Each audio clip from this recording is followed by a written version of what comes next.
ಏನು ಇದೇನು ಹಾಕ್ಬೇಡಿ ಸರ್.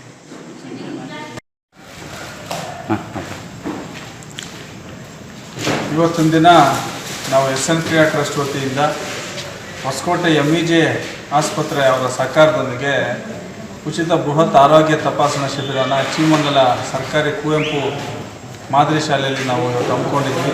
ಇದರಲ್ಲಿ ಸುಮಾರು ಬೆಳಗ್ಗೆ 8 ಗಂಟೆಯಿಂದನೇ ಜನ ಬಂದು ಇಲ್ಲಿ ತಜ್ಞ ವೈದ್ಯರ ಜೊತೆ ಅವರವರ ಸಮಸ್ಯೆಗಳನ್ನ ಹೇಳ್ಕೊಂಡು ಅದಕ್ಕೆ ಔಷಧಿಗಳನ್ನು ಪಡೆದುಕೊಂಡು ಮತ್ತು ಆ ಔಷಧಿಗಳನ್ನು ಸಹ ಉಚಿತವಾಗಿ ಕೊಡೋಂಥ ಕೆಲಸ ಆಯಿತು.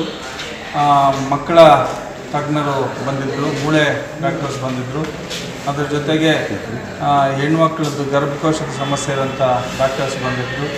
ಮತ್ತು ಹಲವಾರು ಚರ್ಮಕ್ಕೆ ಸಂಬಂಧಪಟ್ಟಂಥ ಕಾಯಿಲೆಗಳಿರ್ಬೋದು, ಹೃದಯಕ್ಕೆ ಸಂಬಂಧಪಟ್ಟಂಥ ಇರೋಂಥದ್ದು ಮತ್ತು ECGನೂ ಸಹ ಇಲ್ಲಿ ಉಚಿತವಾಗಿ ನಾವು ಮಾಡಿಕೊಟ್ಟಿರ್ತೀವಿ. ಮತ್ತು ತುಂಬ ಸೀರಿಯಸ್ ಆಗಿ ಸಮಸ್ಯೆ ಇರೋಂಥವ್ರನ್ನ ಆಸ್ಪತ್ರೆಗೆ ಕರ್ಕೊಂಡೋಗಿ ಅವ್ರನ್ನ ಅಲ್ಲಿ ಚಿಕಿತ್ಸೆಗೆ ಒಳಪಡಿಸಿ ಏನಾದರೂ ಅವರಿಗೆ ಅನುಕೂಲ ಮಾಡಿ ಆರೋಗ್ಯ ವೃದ್ಧಿ ಆಗೋ ನಿಟ್ಟಿನಲ್ಲಿ ನಮ್ಮ ಸಂಸ್ಥೆ ಕೆಲಸ ಮಾಡ್ತದೆ. ಹಾಗಾಗಿ ಸುಮಾರು ಒಂದು 2,000 ಜನ ಇದರ ಉಪಯೋಗ ಪಡ್ಕೊಂಡಿದ್ದಾರೆ. ಅನೇಕ ಜನ ಕಣ್ಣಿನ ತಪಾಸಣೆಗೆ ಒಳಪಟ್ಟು ಸುಮಾರು ಒಂದು 100ಕ್ಕೂ ಹೆಚ್ಚು ಕ್ಯಾಟ್ರಾಕ್ಟ್ ಆಪ್ರೇಷನ್ಗೆ ಗುರುತಿಸಿದ್ದೀವಿ. ಮತ್ತು 300ಕ್ಕೂ ಹೆಚ್ಚು ಕನ್ನಡಕಗಳನ್ನ ಉಚಿತವಾಗಿ ಇಲ್ಲಿ ನಾವು ಕೊಟ್ಟಿರ್ತೀವಿ. ಕಣ್ಣಿನ ಡ್ರಾಪ್ಸ್ ಇರ್ಬೋದು, ಕಿವಿ ಡ್ರಾಪ್ಸ್ ಇರೋಂಥದ್ದು ಇರ್ಬೋದು, ಎಲ್ಲರೂ ಸಹ ಇವತ್ತಿನ ದಿನ ಇಲ್ಲಿ ಕೊಟ್ಟಿರ್ತೀವಿ. ಭಾಳ ವಿಶೇಷವಾಗಿ ಇವತ್ತಿನ ದಿನ ಬಸವಣ್ಣನವರ ಜನ್ಮದಿನಾಚರಣೆ ಸಹ ಈ ಒಂದು ಶಿಬಿರದ ಒಂದು ಪ್ರಮುಖ ಅಂಶ.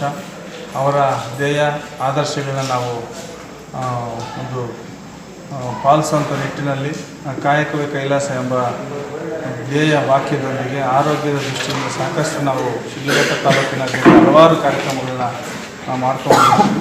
ಆ ನಿಟ್ಟಿನಲ್ಲಿ ಈ ಒಂದು ಶಿಬಿರನ ಸಹ ಸಾಕಷ್ಟು ಜನ ಬಳಸ್ಕೊಂಡು ಶಿಬಿರನ ಯಶಸ್ವಿಗೊಳಿಸಿದ್ದಾರೆ ಅಂತೇಳಿ ನಾನು ಹೇಳಲಿಕ್ಕೆ ಇಚ್ಛೆಪಡ್ತೀನಿ ಸರ್.